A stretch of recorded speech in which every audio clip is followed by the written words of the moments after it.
을 전하려고 합니다. 성경에서 하나님께서 강조하는 것이 있다면 여러 가지 많은 것들을 강조하지만 특별히 강조하는 것 중에 하나가 신앙의 계승이 될 것입니다.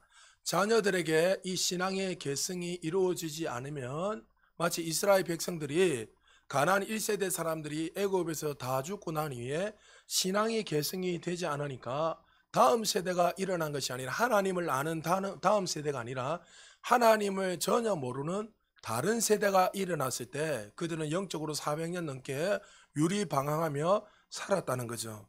그래서 성경에서는 누구보다도 하나님이 우리에게 신앙의 계승을 강조하고 말씀하고 있습니다. 유럽 교회가 무너진 이유가 뭡니까? 자유주의 신앙, 인본주의, 성경을 성경으로 보는 것이 아니라 하나님의 진리의 말씀으로 보는 것이 아니라 마치 하나의 어떤 소설책같이 그렇게 받아들이고 생각하고, 그리고 더 중요한 것은 자녀들한테 믿음의 계승, 신앙의 계승이 일어나지 않음으로 말미암아 유럽 교회가 무너지게 되었습니다. 유럽 교회만 무너졌습니까? 미국 교회도 마찬가지입니다. 최근에 인도의 유명한 교수가 미국에서 앉아 와서 교수 생활을 30년 넘게 하고 있는데 그들에게 염색제수, 그러니까 이 땅에 살아갈 때에 사람들은 남자와 여자만이 있다 이렇게 가르쳤습니다. 그것으로 인하여서 종교 편향주의라 해서 학교에서 잘려버렸습니다. 여러분 XXXY 염색체가 있는 거잖아요. 남자, 여자. 여러분 이 지구에는 남자와 여자밖에 없잖아요. 우리 중고등부 맞죠? 아이가 남자 여자 있나? 중간에 섞인 사람? 그 당연한 진리인데 그 이야기를 했다고 한쪽으로 편향주의고 그렇게 빠졌다고 그 교수를 잘라버렸어요. 그러니까 지금 이 시대가 한국뿐만이 아니라 미국, 영국 할 것 없이 정말 진리를 바르게 전해도 듣지 않는 시대. 하나님의 말씀을 말해도 그 말씀을 믿지 않고 자신의 방법으로 그것을 판단하고 살아가는 시대가 되었습니다. 미국 교회, 유럽 교회만 그런 것이 아니라 한국 교회도 지금 많은 위기가 왔습니다. 최근에 한국 교회, 특별히 서울 지역에 중고등부가 얼마나 있는가 통계를 내보니까 서울에 중고등부가 없는 교회가 절반이 넘는다는 통계가 나왔습니다.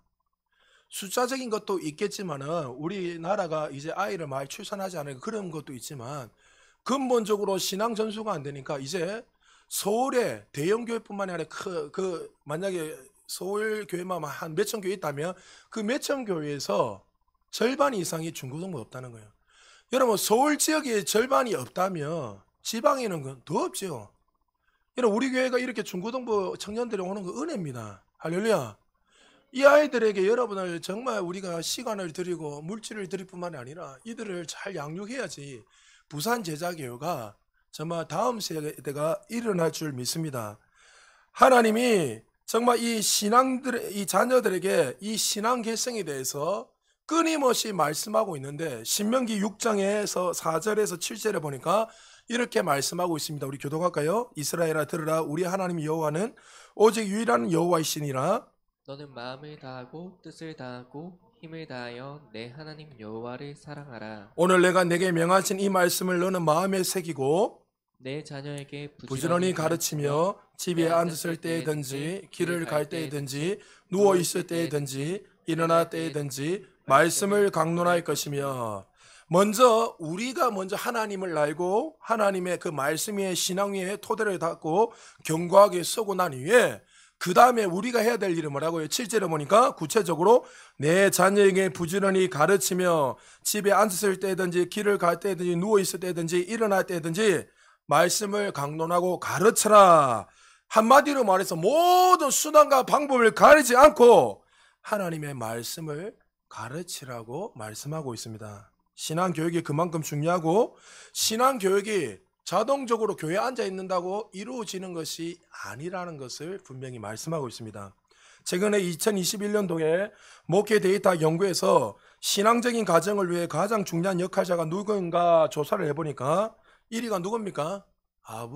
아버지가 51%, 그리고 어머니가, 저는 처음에 이걸 봤을 때 어머니인 줄 알았는데 어머니가 40%, 목회자가 2%, 그리고 나머지 기타가 6%로 나왔습니다.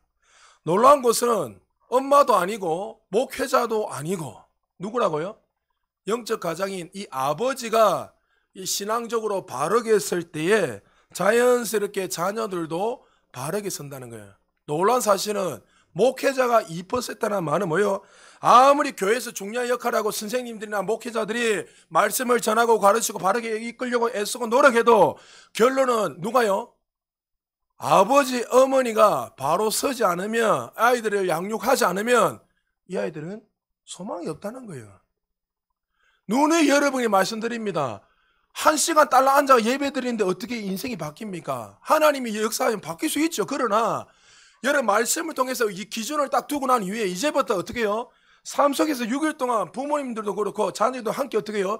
이 말씀을 지키게 행하면서 하나님의 자녀답게 가르치고 또 그렇게 살아가도록 같이 힘쓰는 거예요. 가정에서. 할렐루야. 그럴 때 그 가정이 그 아버지를 통해서 온전히 시험받게 된다는 거죠. 고등학교 이하 자녀를 둔 가정 중에 가족 전체가 교회 출석하는가라는 이 설문조사를 해보니까 가족 전체 교회 출석률을 보니까 79%가 나왔습니다. 그런데 아버지가 교회 출석 시 가족 전체 출석률은 85%고 어머니만 교회 출석 시 가족 전체가 출석하는 것은 70%로 나왔습니다. 그러니까 아버지가 잘 믿고 아버지가 바로 서면 어떻게 해요? 자녀들은 가정들이 회복되고 돌아온다는 것을 우리에게 말씀하고 있습니다. 여러분 우리 부산 제자교회가 정말 오늘 설교한다고 해서 부모만 잘 쓰라는 것이 아니라 특별히 아버지가 먼저 정말 신앙으로 굳건히 서기를 좀 축복합니다. 여러분들이 예배자로 살아야 되고 여러분들이 예배드린 모습을 보여야 되고 여러분들이 삶 속에 기도하는 모습을 그렇게 살아갈 때에 자녀들은 자연스럽게 어떤 상황이 닥쳤을 때 우리 아버지가 이럴 때 이렇게 기도하시더라. 이럴 때 주님 앞에 나와 예배하면 기도하더라. 이럴 때에 세상과 타협하지 않고 자신의 논리와 방법으로 어떤 걸 하는 것이 아니라 하나님 앞에 무릎 꿇고 기도하는 그 모습을 자녀들이 보면서 깨달을 때에 그것을 통해 하나님을 경험하고 그들이 세상과 타협하고 굴복하는 것이 아니라 그들도 아버지가 만난 그 예수 그리스도를 만나고 그들의 삶 속에 계승을 하게 된다는 거죠. 기억하십시오. 교회에서 아무리 좋은 프로그램, 우리 교회가 나중에 성장하면 제가 부를 분들 많이 있습니다. 아직 그분들은 너무 이 정도 수준에 부르기에는 좀 아까워서 제가 애껴놨는 분들이 많이 있어요. 교수님들 중에서도. 그 영적인 분들, 타고난 분들. 그런 분들도 사실 이 가정사역이나 이런 타고난 분들 많이 있는데 부르고 싶지만 서울에서 한번 부르려면 기본적으로 500만 원 넘는데 이렇게 좀 아직까지 우리 교회 부르기는 좀 그래서 우리 교회가 나중에 크면은 그런 프로그램도 많이 할 거예요. 그러나 아무리 좋은 프로그램을 가지고 있다 하더라도 결론적으로 우리 부모님들이 먼저 그렇게 서 있지 않으면 우리 자녀들도 좋은 영향을 받을 수 없다는 거죠. 따라합시다. 기도하는 부모, 전도하는 부모, 헌신하는 부모, 예배하는 부모, 그 부모들을 통해서 자녀들이 영적 거장으로 세워진다는 것을 기억하시기 바랍니다. 늘 말씀드리지만 우리 교회 이렇게 아이들이 앉아있는 거 은혜고 축복입니다. 청년들도 지금 다 넣으면 15명 정도 나옵니다. 15명 정도 되는데 그렇게 청년들이 이 규모에 이렇게 나오고 우리 아이들이 이렇게 8명 이상 9명 이렇게 나오고 이렇게 정말 우리 교회가 이렇게 계속 아이들이 계속 오는 것은 은혜고 축복입니다. 그러면 우리가 이 아이들을 어떻게 해요? 내가 나이가 많으니까 굽신겨려라 이런 것이 아니라 이 아이들이 정말 잘 세워서 정말 우리가 초석을 잘 세워가지고 이 아이들이 우리 부산 제자교회 10년, 20년이 지났을 때 큰 일꾼이 될 수 있도록 우리가 밑거름이 되어야 되는 거예요. 그 눈이 있어야지 여러분들 이 섬기는 것이 기쁨이 있고 물질을 섬기는 게 기쁨이 있고 헌신하는 것이 기쁨이 있습니다. 저는 우리 교회 20년, 30년 뒤에 우리 교회가 어떻게 될까 그걸 날마다 기도하면서 생각하니까 늘 가슴이 뛰어요. 비록 지금은 보면 6년밖에 초라해 보이고 숫자는 얼마 되지 않는 것 같지만 여러분 그거는 우리의 논리고 우리의 생각이고 우리 교회가 10년이 지나고 20년, 30년 지났을 때에 하나님이 우리를 통해서 놀라운 일을 행하시 그 하나님을 바라보게 되면 정말 초라한 것이 아니라 낙심하는 것이 아니라 기대감으로 매일매일을 준비하고 나가는 거죠. 여러분 우리 교회가 그런 교회 되시기를 주님 축복합니다.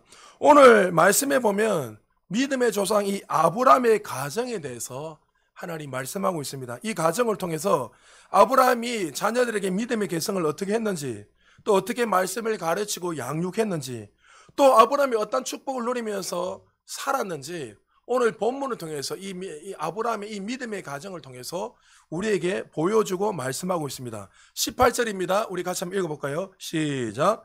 아브라함은 강대한 나라가 되고 천하 만민은 그로 말미암아 복을 받게 될 것이 아니냐.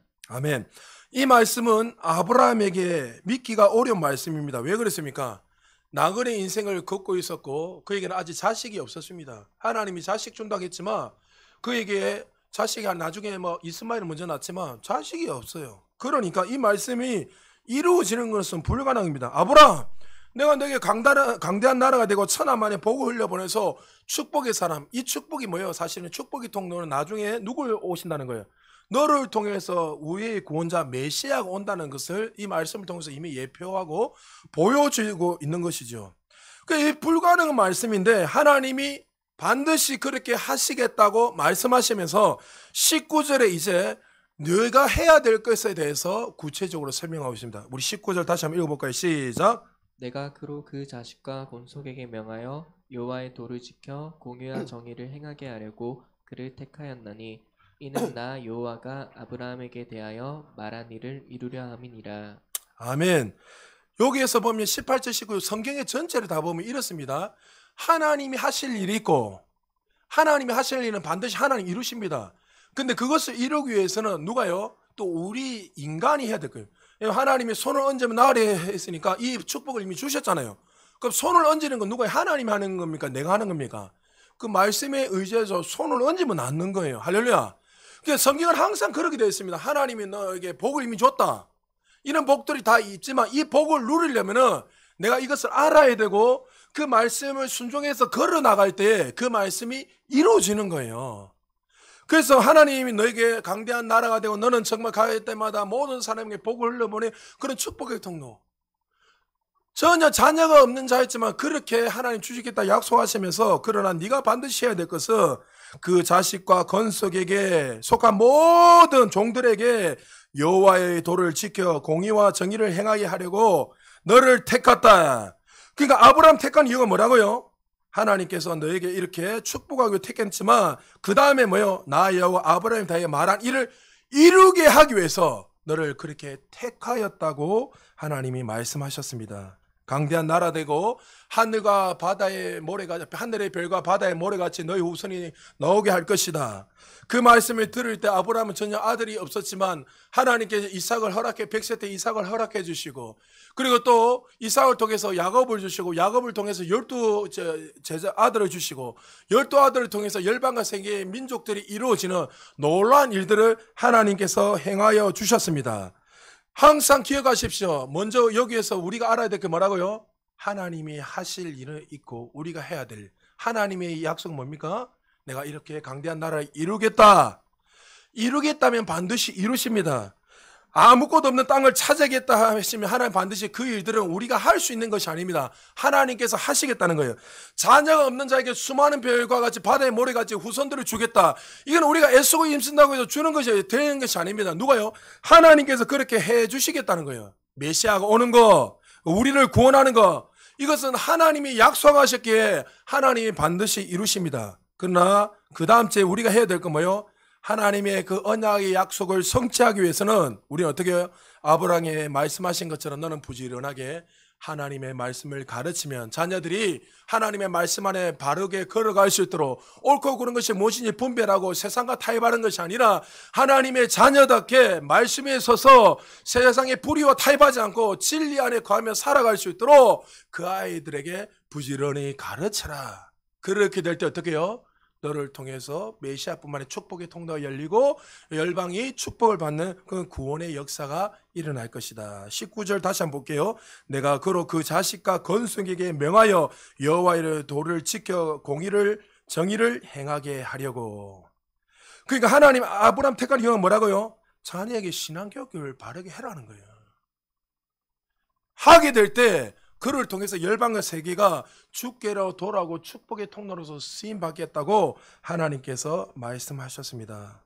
우리 자녀들이 세상에서 성공하고 세상에 뛰어나는 거 다 귀한 일입니다. 이거 꿈꾸지 않는 부모가 어디 있습니까? 자녀들이 잘 되기 위해서 밤낮으로 힘쓰고 애쓰고, 어떤 분들은 치맛바람에 달랑달랑 해가지고 아침 저녁으로 아들 졸졸 따라다니면서 아들이 미쳐가지고 이랬다는 부모님 얼마나 많이 있습니까? 저는 중고등부 가르치면서 그런 부모 정말 많이 봤습니다. 아이들에게 신앙교육 그렇게 가르치래도 신앙교육은 안 가르치고 주일만 되면 학원 보내고 예배는 드리지 않고 전교에서 전국에서 아니면 그 학교에서 전교 1등을 하는지 모르겠지만, 근데 그 친구가 잘 됐나 나중에 보니까 잘 안 됐어요. 명문 고등학교 가고 나름대로 이래 저렇게 갔는데 보니까 안 됐어요. 신앙은 온데간데 없고. 나중에 그 부모 찾아와서 저한테 하는 말이, 목사님 그때 내가 하나님 말씀을 잘 들을걸요. 그러니까 자신을 위해서, 자식들을 위해서 열심히 하는 거 당연한 부모에 걸리고 최선을 다해야죠. 그거는 당연한 겁니다. 그러나 여러분 기억하시기 바랍니다. 육신의 자녀들을 뛰어넘어서 하나님의 자녀들을 잘 양육하고 말씀으로 잘 가르치기 위해서 하나님이 우리에게 자녀들을 허락해 주신 거예요. 이게 뭐요? 청지기 의식이에요. 할렐루야. 자녀는 육신의 자녀로 남자 엄마 아버지를 통해서 우리를 통해서 나왔지만, 사실은 이 자식은 누구의 자식이에요? 누구 자식입니까? 확실합니까? 하나님 자식이니까 알아서 하겠죠. 그냥 던져놨는 게 아니에요, 여러분. 부지런하게 진리의 말씀 가르쳐야 된다고 했습니다. 알아서 되겠지 던지나면 안 돼요, 여러분. 자녀들이 예배 안 드리는데 왜 여러분들 바르게 안 가르칩니까? 자녀들이 기도하지 않고 말씀 가운데 살아가지 않는데 왜 그 진리를 가르치지 않죠? 그러니까 하나님이 우리에게 불러주셔서 그를 청지기로서 내가 하나님이 너희에게 맡겨놨다는 거예요. 부지런하게 말씀으로 잘 양육해서 이들이 정말 세상과 열방에서 정말 하나님의 영광을 위해서, 하나님의 나라를 위해서, 정말 진리를 위해서 살아갈 수 있는 그런 탁월한 사람이 될 수 있도록 너희들이 진리의 말씀으로 부지런하게 가르치고 하면, 하나님 어떻게 해요? 만왕의 왕 되신 만유의 되신 주님께서 세상 어떤 것보다 높이신다는 거예요. 할렐루야. 그러니까 자녀들도 잘 들어야 돼요. 여러분들도 정말 기도는 하나님, 내가 세계적인 사람 되기를 원하면 기도하는데 왜 여러분 잠언 말씀처럼 열심히 여러분이 주신 그것들 부지런하게 갈고 닦지 않습니까? 하나님, 내가 영어 강사 되기를 원합니다. 그래서 세계 열방을 다니면서 내가 복음을 전하고는, 그럼 영어 공부해야죠, 여러분. 할렐루야. 갑자기 앉아있으면 영어가 생깁니까? 그럴 일은 없습니다, 여러분. 그런 사람들은 한 세기에 하나님이 특별하게 한 명 나올 걸 말까요? 어거스틴 같은 사람들, 조영기 목사님 같은 경우. 근데 조영기 목사님도 공부 열심히 했습니다. 근데 하나님도 은혜 부으셔서 영어나 그것이 그냥 암기가 돼버리고 나온 거지만, 그러나 그 과정이 있단 말이죠. 그냥 한 것이 아니에요, 여러분. 그러니까 우리가 해야 될 것은 뭐예요? 하나님 이렇게 하시겠다 약속하시면 그 말씀에 순종해서 걸어가면 그 하나님이 이루신 그 약속들이 우리를 통해서 반드시 나타난다는 거죠. 사랑하는 부모님들 기억하십시오. 하나님이 우리의 자녀들을 맡겨놓은 거예요. 청지기로서 잘 양육해서 하나님의 사람으로, 육신의 성공자라면 끝나는 것이 아니라 육신의 성공을 뛰어넘어서 하나님의 사람으로 세상을 변화시키는 그 축복의 통로로 우리를 세우라고 부르셨다는 것을 기억하시기 바랍니다.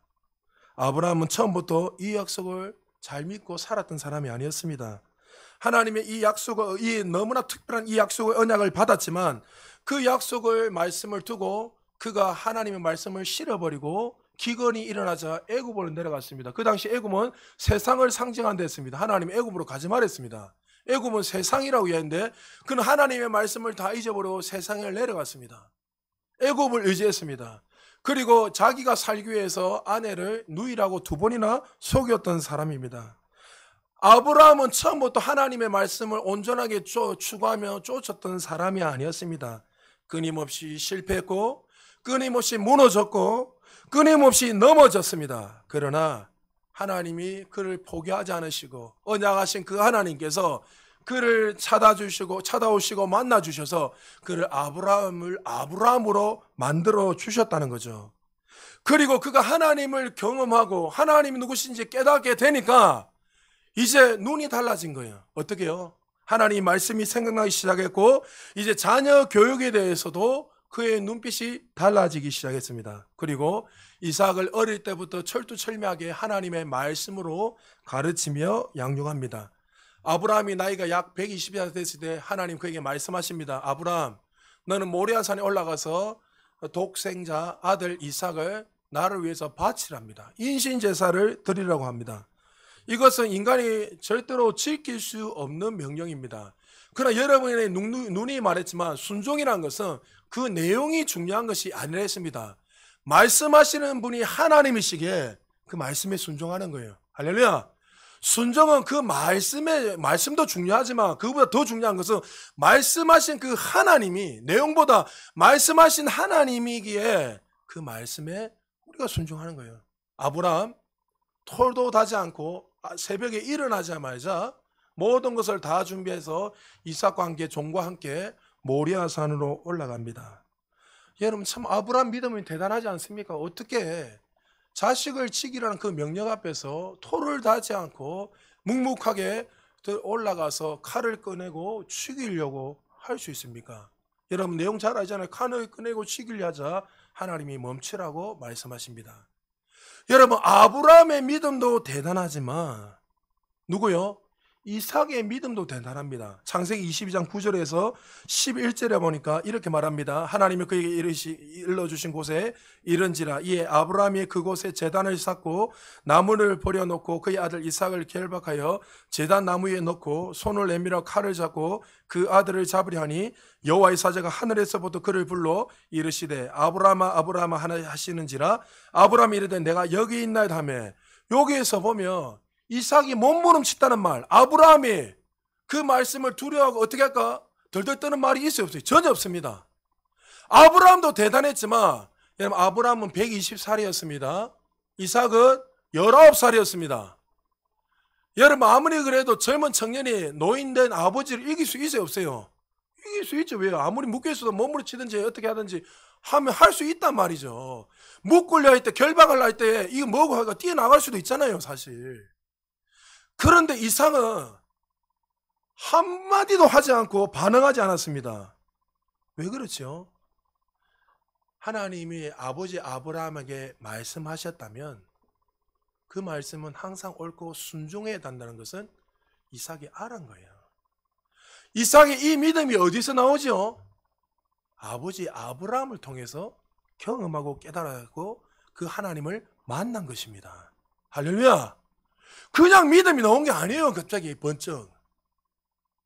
그러니까 너를 그렇게 해주겠다 해서 믿음이 갑자기 생긴 것이 아니란 말이죠.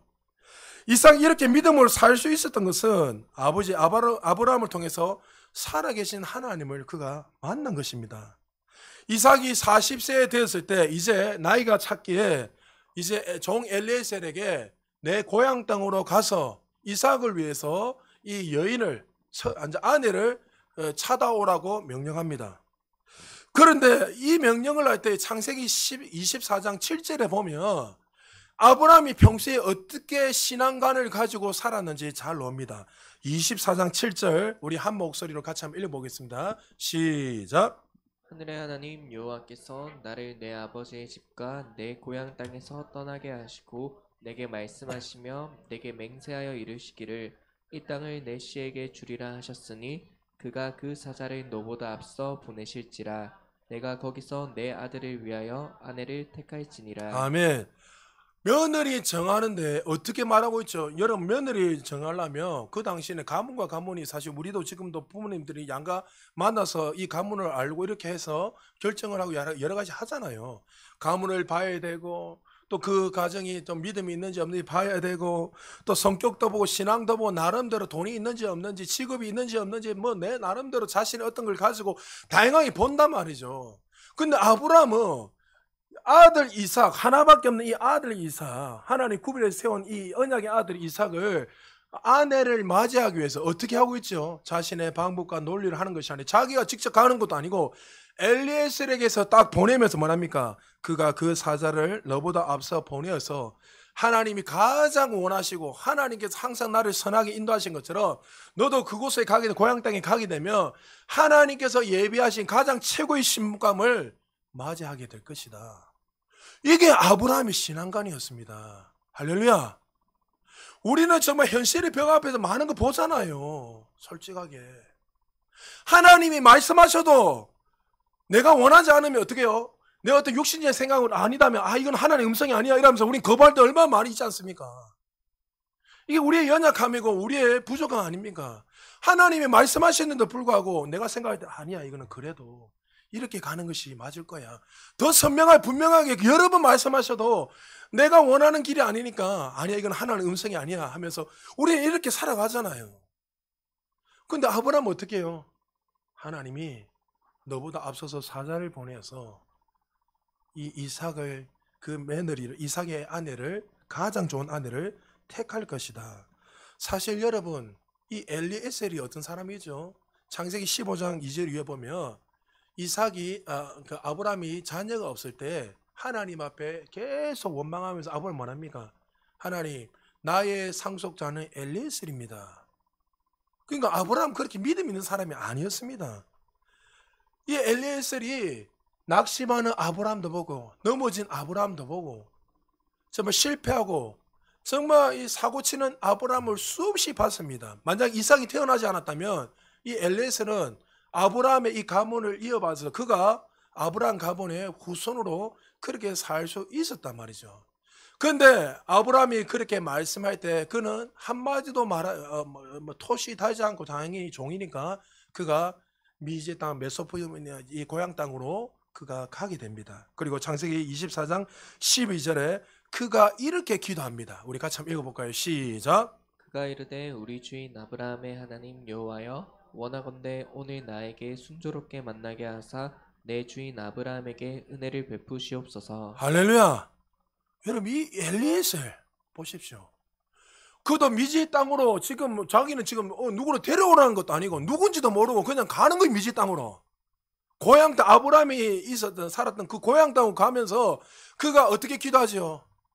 우리 아브라함에게 약속하신 그 하나님, 아브라함과 함께 하신 하나님, 넘어짐도 보고 여러 가지 다행을 봤지만 아브라함을 통해서 일하셨던 그 언약의 하나님이 반드시 나에게도 순조롭게 정말 이 함께 하셨던 그 하나님께서 그렇게 순조롭게 이 이삭의 아내를 맞이할 수 있도록 만남의 축복을 주실 것입니다.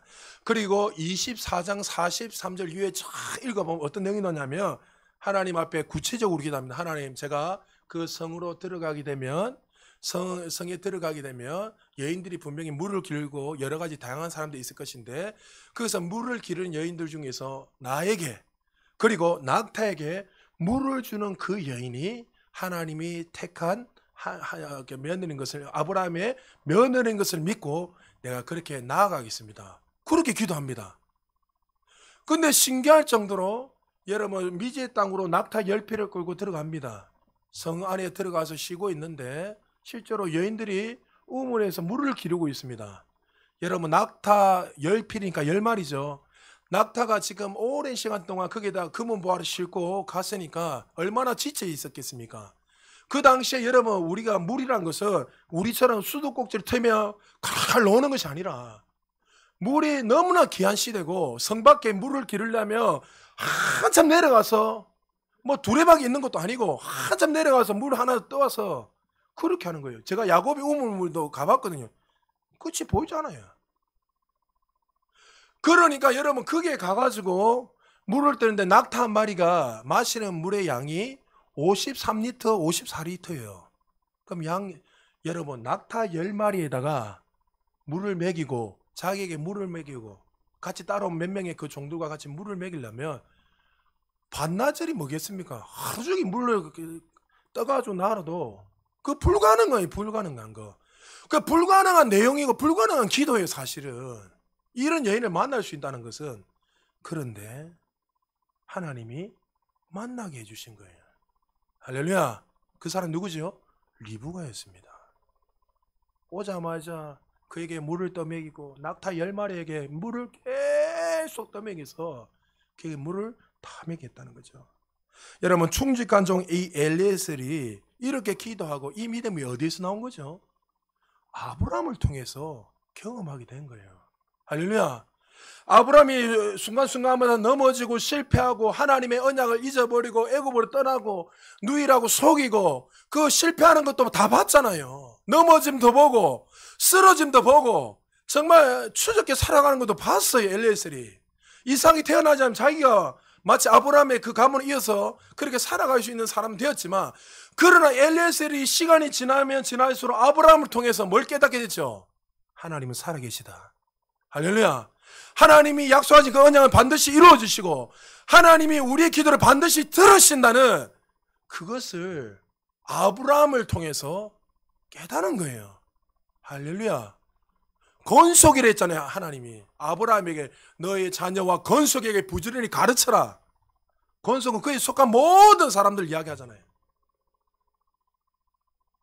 사랑하는 여러분, 부모님의 믿음으로 바르게 설 때 자녀들이 믿음으로 바르게 서고 살아가는 거죠. 부모님의 예배자로 살아갈 때 자녀들도 예배자로 살아가는 거예요. 제가 모교에서 한 가지 배운 게 있어요. 우리 아내도 잘 알 겁니다. 우리 모교에서 한 가지 배운 게 뭐냐면, 하나님 앞에 물질을 드린 것은 아깝지 않게 드린 것을 배웠습니다. 무슨 계산해서 그런 것이 아니라 어떤 일이 있다. 우리 교인들 그런 거 잘하죠. 지금요. 선교사님이 오고 누가 오고 하면 돈이 있든지 없든지 그냥 기쁨으로 섬기는 거예요. 근데 참 놀라운 사실은 저희 모교가 지금 숫자는 좀 줄었지만 지금도 여전히 다른 교회는 어렵다 죽겠다 힘들다 하는데 물질이 흘러넘쳐요. 너무 신기하지 않습니까, 여러분? 제가 만약에 감동이 오면 다음 주에 물질에 대해서 한번 설교를 할까 지금 기도하고 있는데, 여러분 신명기에 보면은 여러분이 잘 아는 내용 있잖아요. 28장 1절 2절 보면 하나님 우리에게 복과 저주를 줬는데 이 저주는 어떤 겁니까? 가난한 것이 저주고 질병이 저주잖아요. 근데 하나님이 우리에게 이미 복을 주셨다 이렇게 이야기하면서 너는 그 말씀을 잘 청종해라 하면서 그 청종하면서 어떻게 살아야지 쫙 설명하면서 에베소서 1장 3절에 신뢰한 복들이 이미 너에게 속한 걸 줬다고 하면서 우리가 어떠한 복을 누리며 제일 먼저 중요한 것은 내 안에 뭐가 있는지 알아야지 여러분 살 수 있는 거예요. 모르면 그걸 인식하지 못하면 여러분 못 사는 거예요. 그러니까 여러분들 그 안에서 좀 구체적으로 이제는 여러분들이 부유한 삶을 살려면 여러분 박봉이 시달리려면 쉽게 말해서 여러분들이 다음 주 설교하면 안 되는데 일단 다음에 할게요. 일단 하여튼 결론은 그 말씀의 원리대로 살아가지 않으면 그 못 누리는 거예요. 그걸. 그러니까 하나님께서 여러분에게 11조로 내라 하면 너희에게 창고뿐만 아니라 부와 어마어마하게 축복하신다 했잖아요. 그 창고가 무엇인가? 창고가 뭘까요, 여러분? 다음 주 제가 이야기하겠구나. 지금 이야기하면 궁금하니까 기도하면서 한번 고민해 보십시오. 그러니까 부모님들이 자녀들에게 신앙 교육을 하기에 정말 쉽지 않지요. 어떤 분들은 이렇게 말합니다. 우리의 딴 것은 자녀들입니다. 맞잖아요. 정말 복음 전하기 쉽지 않습니다. 왜요? 자녀들은 좋은 것을 맞는데 좋은 거는 꼭 안 봐요. 10개 중에 만약에 한두 개 좀 약간 좀 엄마 아버지가 실수하면 여러분 좋은 거 자꾸 보대요. 안 좋은 거 담대요. 안 좋은 거 담아요. 니는 절대로 욕하지 마라 하면 꼭 욕만 하고 있어요. 니는 제발 이렇게 살지 마라 하면 꼭 그것만 하고 있어요.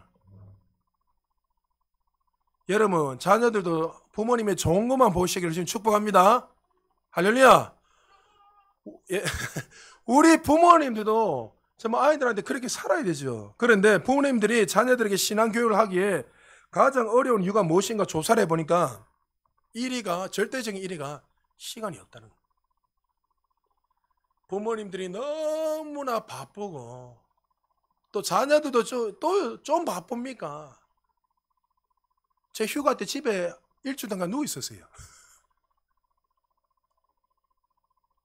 방콕 그냥 뭐 밖에 잠시 나갔다 왔지만 그냥 뭐 다 바빠요 전부 다. 그러니까 너무 바쁘다 보니까 아이들한테 신앙교육은 뒷전인 거예요 그냥. 여러분 기억하시기 바랍니다. 모든 것을 다 미루어도 미루지 말아야 될 세 가지가 있습니다. 따라합시다. 하나님을 경외하는 것, 부모를 공경하는 것, 자녀들을 하나님의 말씀으로 양육하는 거. 할렐루야. 이거는 미루는 것이 아니에요. 하나님을 경외하는 것은 당연한 것이고, 우리가 실천적으로 해야 될 것은 그 자녀들은 부모님을 경외해야 되어 있습니다. 공경이란 그 단어가 하나님께 경외하다는 이 단어와 동격으로 되어 있습니다. 여러분, 이 경외라는 것은 하나님께만 사용할 수 있는 단어인데, 하나님 어떻게 네 눈에 보이는 부모도 제대로 공경 못하는 네가 어떻게 나를 공경한다고 할 수 있느냐? 그거 가짜라는 거죠. 그리고 어떻게 해요? 자녀들을 이 진리 안에서 바르게 가르치고 양육하는 거, 이거 결단코 미루어서는 안 됩니다. 성경에 보면 어려운 가운데 자녀들을 신앙으로 잘 양육한 가정들이 너무나 많이 있어. 그 중에 대표적인 사람이 요게벳입니다. 요게벳이 누굽니까? 우리 아이들 요게벳 누굽니까? 예, 모세의 엄마죠. 모세가 태어나자마자 여러분이 잘 알다시피 이 이스라엘 백성들이 애굽의 종으로 살았잖아요. 그러니까 기하급수적으로 이 히브리인들이 숫자가 불어나니까 이 바로 왕이 이제 말살 정책을 하기 위해서 이제 태어난 남자아이들은 다 죽여버리라는 거예요. 그리고 실제로 나일강에서 수많은 아이들이 죽고, 이 요게벳이 아이가 태어나자마자 너무나 사랑스럽고 너무나 특별한 것을 깨닫고 3개월 동안 숨겼습니다. 더 이상 숨길 수 없으니까 여러분이 잘 아는 나일강에다가 갈대 상자에다가 실어서 나일강에 떠내려 보냅니다. 그때 바로의 딸이었던 이 참 하나님 역사한 것이, 바로가 가장 사랑했던 공주였던 이 딸이 거기에서 모욕을 하고 있는데 아이가 울으면서 지나가는 걸 보게 되었고, 결론은 이 아이를 양자로 삼게 되었습니다. 그리고 젖이 나오지 않으니까 이 유모를 누구를 해야 되는가 하는 그 히브리인들을 알아보다가, 자, 하나님 역사하셔. 누구요? 요게벳이 직접 들어가서 유모로서 이 젖을 먹이면서 이 모세를 키우게 됩니다. 실제적인 엄마가 그렇게 또 키우게 되는 거예요. 근데 여기까지는 좋아요. 그런데 여러분, 일반적이라면 이제 왕자로서 그가 애굽에서 자라나면 왕자의 그 모든 것을 누리며 살아가는데, 이 요게벳은 어떻게 했을까요? 왕자로만 키운 것이 아니라 어릴 때부터 그에게 말씀으로 양육합니다. 너는 히브리인이야. 너는 하나님의 백성이야. 하나님의 사람이기 때문에 네가 비록 지금 이 애굽의 왕자로서 이렇게 살아가고 있지만, 너는 단순히 애굽의 왕자로서 살아가는 것이 아니라 하나님의 자녀로서 정말 하나님의 영광 위에 너는 살아야 되면서 어릴 때부터 신앙교육을 가르치는 거예요. 여러분, 일반적으로 만약에 부모님들 가운데 만약에 우리 아이들이 이렇게 상황이 돼 있다, 그럼 어떻게 할까요? 히브리인으로 가르치겠습니까? 아니면 애굽의 왕자로 키우겠습니까? 당연히 애굽의 왕자로 너는 애굽의 왕자야. 히브리인이라고 말이라도 꺼내지 마. 말 꺼낸 순간 너도 죽고 나도 다 죽어. 이게 일반적으로 부모님 이야기하는 거 아닙니까? 그런데 요게벳은 그렇게 하지 않았습니다. 비록 바로의 정책 때문에 너를 살리기 위해서 나일강에 떠내려 보냈지만, 하나님 은혜로 너를 왕자로 세워주셨고, 그 은혜를 잊지 말고 너는 정말 열방과 세계에 하나님의 영광 위에서 살아야 된 자라고 어릴 때부터 신앙교육으로 말씀으로 철두철미하게 가르쳤습니다. 그때 모세를 향해서 어떻게 히브리서 기자가 고백하고 있습니까? 11장 24절에서 26절 이래 말합니다. 믿음으로 모세는 장성하여 바로의 공주의 아들이라 칭함받기를 거절하고, 도리 하나님의 백성과 함께 고난받기를 잠시 제약의 낙을 누리는 것보다 더 좋아하고. 우리 26절 같이 한번 읽어볼까요? 시작. 그리스도를 위하여 받는 수모를 애굽의 모든 부하보다 더 큰 재물로 여겼으니 이는 상 주심을 바라봄이라. 할렐루야. 모세는 믿음으로 자랐습니다. 바로의 공주의 아들이라 칭함받기를 거절하고, 그리스도를 위하여 받는 수모를 애굽의 모든 보화보다 더 큰 재물로 여겼으니 이는 상 주시는 하나님을 바라보고 믿었더라. 이러면 모세 정말 대단한 믿음 아닙니까? 그 절대 권력의 그 왕 람세스 2세, 그 애굽 그 당시에 최고의 왕이었어요. 최고의 바로였습니다. 역사적으로 가장 오래 살았고, 그 아버지가 람세스 1세였잖아요. 근데 그 막강한 나라에 이어받아서 사실은 모세가 왕이 될 수 있음에도 불구하고 그는 어떻게 해요? 그것을 버려댔습니다. 이 믿음이 어디서 나왔지요? 엄마 요게벳을 통해서 나온 거예요. 할렐루야. 여러분, 자녀들을 믿음으로 소리 지르고 가르치는 게 아니에요. 여러분, 감 지른다고 가르치는 게 아니에요. 삶으로 예배자로 보여줘야 돼요. 소리 지른다고 아이들 바뀝니까? 안 바뀝니다. 여러분, 하나님께서 그에게 끊임없이 요셉을 통해서 너는 이스라엘 구원할 자야. 너는 그렇게 될 거야.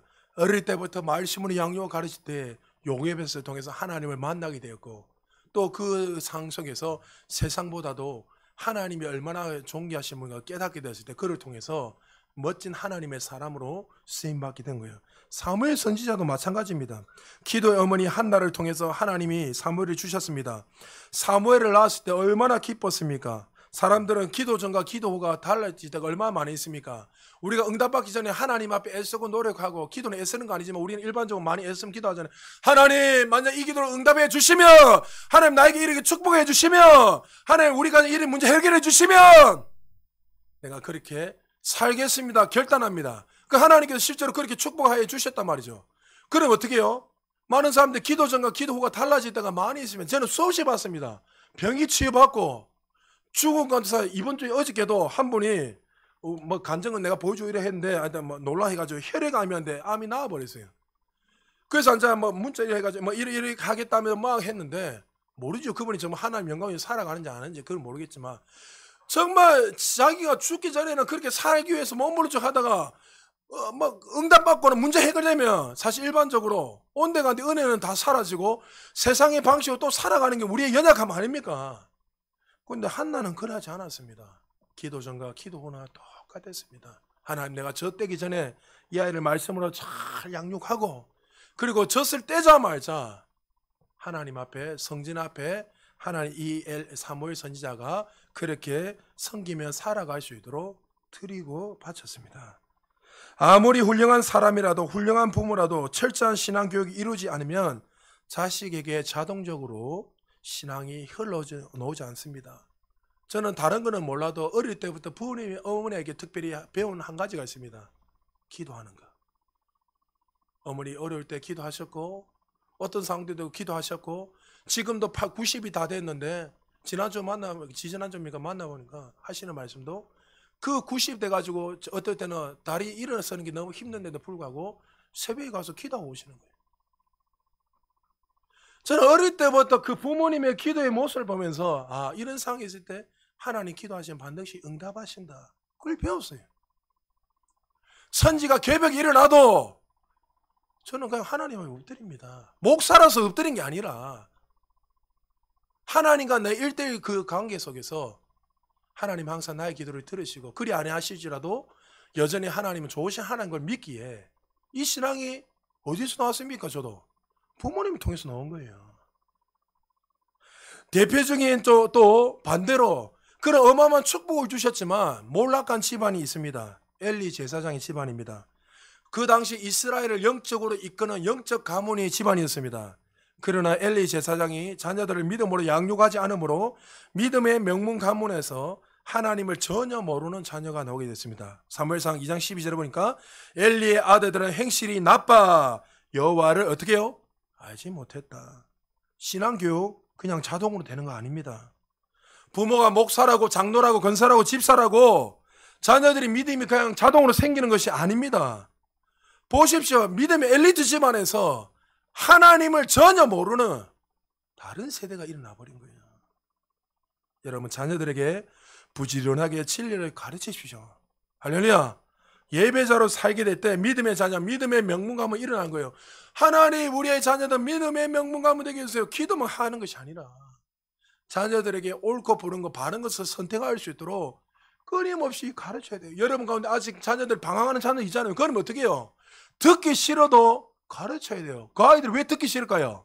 여러분 사단이 잡고 있으니까 듣기 싫죠. 당연히 진리가. 그럼 어떻게 해요 여러분? 그 사실을 깨닫게 되면 아이들에게 듣든지 안 듣든지 복음을 계속 전하면 반드시 변화가 일어납니다. 할렐루야. 여러분 하나님이 이미 약속해 주셨잖아요. 그러면 약속은 하나님이 하실 거고 내가 해야 될 것은 그 자녀들에게 부지런하게 여러분 바쁘다고 핑계 대지 마세요. 여러분 이렇게 이야기하잖아요. 목사님 예배 드리는 게 바빠요. 핑계 대지 마세요. 언제까지 그리 핑계를 대면 살아갑니까? 다리 아프다 예배 못 드리겠다. 피곤하다 예배 못 드리겠다. 여러분 맛있는 거 먹으러 가면 제일 먼저 뛰어가는 분들이 우리 아닙니까? 뭐 내가 좋아하는 거 있으면 제일 먼저 뛰어. 우선순위가 먼저 잘못된 거예요. 여러분 여름이 이제 지나고 나면 9월 달부터 예배도 회복이 일어나야 돼요. 할렐루야. 공적 예배에 집중하십시오, 여러분. 수요 예배도 6명과 7명이 온라인으로 듣더라고. 우리 교인도 있고 아닌 분도 있겠지만. 여러분 나와서 기도하세요. 우리 남존대 여러분들 집에 있지만 나와 예배하세요. 할렐루야. 아멘 한 명만 하십니까? 할렐루야. 나와 예배해야 돼, 예배. 우리 아이들도 마찬가지예요. 집에서 학원 안 가면 와서 혼자라도 와서 예배 드리세요. 하나님 기뻐하세요. 여러분 그걸 깨달아야 돼요. 저는 그 경험하고 나니 어릴 때부터 예배에 나는 목숨 걸어요. 저는 그런데 그게 얼마나 복인지 뭐든지 상관없습니다. 여러분 와서 좀 더 눕자, 좀 더 졸자. 그냥 집에서 여러분 죽고 나면 백세 위에 평안 영원히 쉴 건데, 여러분 하나님 앞에 우리가 어디에 지금 포커스를 맞추고 있는지 한번 돌아봐야 돼요. 여러분 다윗의 가문도 마찬가지입니다. 하나님의 어마어마한 축복을 주시고 하나님이 뭐랍니까? 그를 택했을 때 너는 나의 기뻐하는 자라, 마음이 합한 자라 하면서 그를 축복하셨습니다. 다윗을 정말 전무후무할 정도로 어마어마한 축복을 이루고 이스라엘의 두 번째 왕으로서 정말 통일 왕국을 이루는 그 막강한 그 왕으로 세워주셨습니다. 그러나 안타까운 것은 다윗은 자녀들에게 신앙교육을 전혀 하지 못했습니다. 첫째 아들 왕위 계승자가 누굽니까? 암논입니다. 암논. 여러 가지 많은 사람들 여러 가지 많은 사람들하고 친교를 맺으면서 다양한 아이들을 낳았단 말이죠. 친자식도 그 이북 동생은 뭐 다양하게 있단 말이죠. 다 친자식이지만. 그런데 이 암논이 누구에게 눈이 뿅 돌았냐면 아버지에 이어서 이제 당연히 왕위 계승을 받을 세자인데 그가 이북 동생이었던 누구요? 압살롬의 친누이였던 다말을 사랑이 빠져버린 거예요. 그러니까 성경에 보면 어느 정도 빠지냐면 잠을 못 잘 정도로 병이 날 정도로 미쳐있는 거예요. 이북 동생. 그래서 아픈 척을 내가 누워있다가 이제 신하들이 왕자가 아프니까 왕세자가 아프니까 하고 있는데 그때 다말을 부릅니다. 그리고 나서 다말을 들어왔을 때 침실로 들어왔을 때 신하들 다 내보내고 급탈을 해버립니다. 이북 동생이었던 다말을. 그리고 나서 그를 끝까지 사랑해주고 하면 되는데 어떻게 해요? 급탈하고 한 날에 헌시작전을 버려버립니다. 친오빠였던 누가 돌아버릴까요? 압살롬이 돌아버린 거예요. 근데 성경에 읽어보면 참 무서운 게 압살롬이 아직 힘이 없으니까 2년 동안 일을 갑니다. 2년 동안. 일을 갈아가지고 그때야 이제 여러분의 이 이스라엘은 유목민이기 때문에 뭡니까? 이 양을 깎는 날에 잔치를 합니다. 왜요? 이 양이 음식이고 양의 이 털을 통해서 옷을 만들고 하기 때문에 그들에겐 귀한 축제의 잔치를 항상 양을 깎을 때 정말 많은 사람들이 모여 축제라고 잔치를 합니다. 그때 아버지 다윗에게 이래저래 이야기를 해가지고 이 형제들을 다 초청하게 합니다. 이 압살롬이. 그리고 나고 제처음에 다윗이 반대했지만 계속 해가지고 다 초청을 해가지고 그날에 암논이 다 죽여버립니다. 누가요? 압살롬이 다 죽여버려요. 이게 누구의 집안요? 다윗의 집안에서 일어났어요. 여러분 여기에서 끝나면 얼마나 좋겠습니까? 압살롬이 나중에 어떻게 됩니까? 쿠데타를 일으켜서 아버지를 버리고 백주 대낮에 아버지의 그러니까 첩이었죠. 그러니까 왕비죠. 어떻게 보면 둘째 셋째 쫙 있잖아요. 그 백주 대낮에 급탈을 해버립니다. 그리고 아버지를 쿠데타 이렇게 쫓아내서 자기가 왕이 세워지게 되고 더 놀라운 사실은 다윗이 이제 나이가 들어가지고 이제 힘이 없었을 때 여전히 왕이었는데 아들이었던 아도니아가 어떻게 해요? 갑자기 막 신하들을 모아놓고 내가 왕이다 라고서 빵빠레 부르면서 선포해버려요. 다윗이 살아있는데도 불구하고. 그래서 나중에 어떻게 해요? 아도니아를 죽여버리고 압살롬도 나중에 죽고. 그리고 더 놀라운 사실은 솔로몬이 이제 세 번째 왕이 되잖아요. 여러분 솔로몬 하면 어떤 사람입니까? 지혜의 왕. 얼마나 축복을 받았습니까? 근데 솔로몬이 어떻게 해요? 하나님 원하시는 길을 걸어가지 않고 수많은 우상을 섬김으로 말년에 비참하게 엉망진창되죠. 그 솔로몬 이후의 아들들을 통해서 어떻게 되죠? 북이스라엘과 남유다로 나눠져 버립니다. 이게 누구 집안이라고요? 다윗의 집안입니다. 다윗은 하나님의 어마어마한 축복을 받고 누구보다도 하나님 누군지 알았지만 자녀들에게 신앙 개성을 못한 거예요. 여러분의 가문이 복을 받냐 저주받는 건 누구에 달린 거예요? 따라합시다. 나에게 달렸다. 할렐루야. 여러분 그냥 쉽게 생각하시면 안 돼요. 그냥 우리 가문이 내가 뭐 복을 받아 살다가 땡 하면 끝난다. 이렇게 되면 안 돼요, 여러분. 그만큼 무책임한 게 어디 있습니까?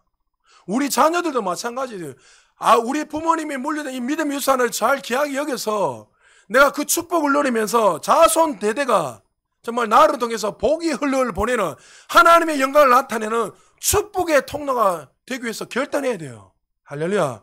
여러분 제가 말씀을 준비하면서 여호수아가 이스라엘 백성을 향해서 선포했던 이 말씀이 너무 기억나는 거예요. 다시 한번 여호수아 24장 15절에 보니까 이렇게 말합니다. 우리 다시 한번 고백해 보시죠. 따라합시다. 오직 나와 내 집은 여호와만을 섬기겠다. 다시 한번 고백합시다. 오직 나와 내 집은 여호와만 섬기겠다. 할렐루야. 이 고백이 일어나야 돼요, 여러분. 여러분, 성경을 보면 부모가, 특별히 아버지가 바로 영적으로 서게 될 때 자녀들이, 가정들이 바르게 서는 거예요. 우리 남자분들 힘내십시오. 할렐루야. 여러분 바로 써야 돼요. 여러분들이 믿음으로 살아야 돼요. 여러분이 실패하고 넘어지고 여러분들이 정말 영적으로 무너지는 거, 그 자녀들 그대로 보면서 답습해요. 말씀 마무리합니다. 오늘 우리는 아브라함을 통해 하나님이 기뻐하시는 믿음의 가정에 대해서 말씀을 들었습니다. 하나님이 아브라함에게 축복하셨지만 그 축복을 이루기 위해서는 우리가 해야 할 일들이 반드시 있습니다. 하나님의 언약은 반드시 이루어지지만 그러나 그 언약을 이루고 성취하기 위해서는 우리가 해야 될 것, 그것을 누리기 위해서는 어떻게 해요? 우리가 자녀들에게 부지런하게 이 말씀을 가르치고 그들이 바르게 설 수 있도록 청지기의 마음을 가지고 청지기 의식을 가지고 이 아이들을 잘 양육해야 됩니다. 그리고 우리 자녀들도 마찬가지입니다. 우리 부모님을 통해서 여러분들이 안 좋은 걸 보는 것이 아니라 그 부모님을 통해서 그 만난 그 하나님을 여러분들이 경험하고 여러분들이 믿음의 명문 가문으로 살아야 됩니다. 인생을 살아보면 물질이 전부가 아닙니다, 여러분. 인생을 살아보면 어떤 높은 위치에 올라가는 그것이 다 전부가 아닙니다. 그것은 다 없어질 것이고 쓰러질 것이고 나이가 지나면 그것들은 다 쓸모없는 것이 됩니다. 그러나 우리 인생에 영원히 남을 수 있는 것은 바로 이 진리의 말씀밖에 없다는 것을 기억해야 됩니다. 우리 교회에 여러분 부모님들 자녀들을 위해서 기도해야 되는 분들이 많이 있잖아요. 자녀들이 목사로 섬기고 있고 또 사모로서 또 다른 곳에서 직장 생활을 하고 있고 또 이쪽 저쪽에 가서 출타해서 섬기는 사람도 있어요. 그럼 여러분들이 그 아이들을 위해서 걱정하고 염려하는 그것이 아니라 그 아이들을 위해서 여러분들이 기도하셔야 돼요. 기도할 때 하나님께서 하늘 문을 여시고 여러분들의 그 기도를 응답할 뿐만 아니라 그들의 삶 속에 영광에서 더 큰 영광으로 올라가는 거예요. 하나님이 우리를 부르실 때 기대하는 것이 있습니다. 뭐요? 먼저 우리 한 사람 한 사람이 주님 앞에 바로 서고 그 다음에 이 자녀들을 잘 양육해서 보냄받은 자, 이 세상에 보냄받은 자로 더 센터의 그 부르심의 그 사명을 감당할 수 있도록 우리를 불러주시고 우리를 그렇게 세워주신 거죠. 여러분 한 번 사는 인생 그냥 왔다가 그냥 가는 인생 되지 마시고 오늘도 이 시간에 말씀을 통해서 내가 어떻게 살아야 될지, 특별히 우리 부모님들 내가 어떻게 신앙적으로 살아야 될지 여러분을 점검하셔야 돼요. 그리고 만약 이전에 내가 정말 하나님의 말씀 안에서 살아가지 못했다면 회개하고 돌이켜서 이제 그 진리에 웃돈이 서서 이 말씀을 잘 양육하고 가르쳐서 이 아이들이 진리에 든든히 있어서 여러분이 그 가정과 여러분의 가문이 천대만대 믿음의 명문 가문이 되어서 주님이 오시 그날까지 우리 가문을 통해서 하나님의 영광을 돌리는 그런 믿음의 가문들, 믿음의 자녀 되시기를 주님의 이름으로 축복합니다. 우리 말씀 생각하시면서